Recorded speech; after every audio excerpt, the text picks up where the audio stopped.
So you're eating super clean, you're exercising, yet the scale is not budging. If you have Hashimoto's, there's a reason and a solution. Hi, I'm holistic functional doctor Anya Szigeti, and I help women fix the root causes behind stubborn thyroid weight. Let's break this down. So why is it so hard? Low thyroid hormone, slow metabolism. It's not just hormones.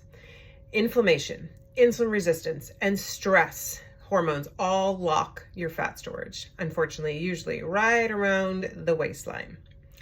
So the first step is we need to lower inflammation. So that's looking at eliminating things like gluten, dairy, sugar for 30 days. Then adding in beautiful anti-inflammatory foods and omega-3s. The second step is making sure that our blood sugars are balanced as well as insulin. So doing things like eating a protein-rich breakfast, avoiding constant snacking, going for a quick walk after meals.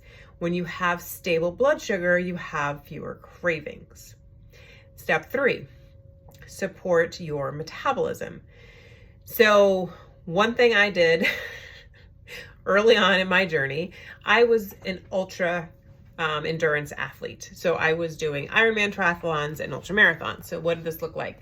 An Ironman triathlon is 2.4 mile swim, 112 mile bike, and then 26.2 full marathon.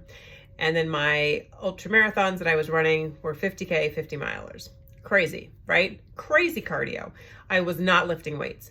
We need muscle to be able to support our metabolism. And too much cardio burns out our adrenals and our thyroid. Go me. Very often I see this with my patients, is that they are just doing overloads of cardio, maybe not doing the Ironman triathlons and ultra marathons, but doing a lot of cardio and very little or no weights. And if they are doing weights, they're doing very light weights. So even one day a week, let's get in there. Let's lift heavy stuff so that our body is sore. So we can only do a couple reps before we lose form. We really need that weight to help our metabolism, to help build our bones, and to help build and maintain muscle mass. Super, super important. We want to make sure that our liver is happy. Our liver gets so clogged down with so many things that will be many separate videos discussing that, but we want to make sure that our liver is happy and that we have adequate nutrients. We mentioned a couple of them in previous videos, looking at vitamin D, selenium, zinc, ferritin. We need to have our nutrient status as well to help with that thyroid conversion. And then sleep. We need to make sure that we're optimizing our sleep, and it's a non-negotiable boundary for me, getting at least 7, ideally closer to 8 or 9 hours of sleep a night. I know that may seem crazy.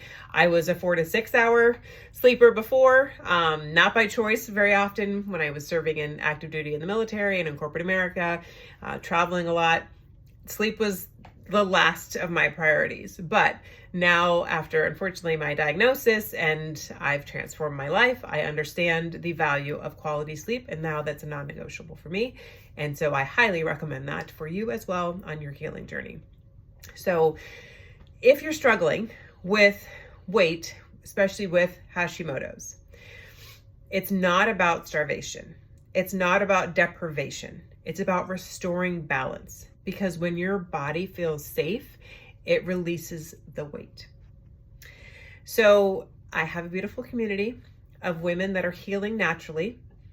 And one of those fabulous women just shared her story about how she released 25 pounds of excess weight in just a few months without really trying, just following the basic recommendations, the fundamentals.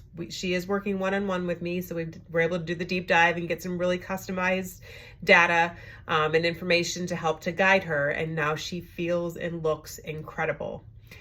So that could be you as well. So remember, you can feel good again, and I'll see you in the next one.